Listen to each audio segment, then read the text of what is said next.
Halo sahabat YouTube, kali ini kita akan mensolder DDY yaitu running led yang bisa dibuat untuk tebak-tebakan ini.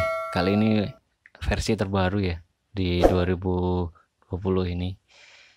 Ini ada PCB nya, terus ini ada IC decoder sama IC timer, masih sama. Menggunakan 4017 IC decodernya.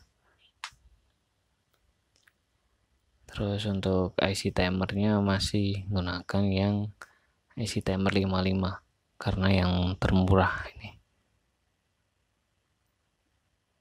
Terus di sini ada 4 buah resistor, nilainya 100 ohm, 470k, sama satu lagi itu 10k. Sedangkan untuk kapasitornya yang keramik 100 nanofarad, terus 2 ELCo 47 mikrofarad sama 1 mikrofarad per 16 volt. Terus ada push button. Nah, ini yang untuk kita tekan untuk tebak-tebakannya. Terus transistor NPN S9013 sama terakhir LED-nya untuk indikatornya sejumlah 10 piece.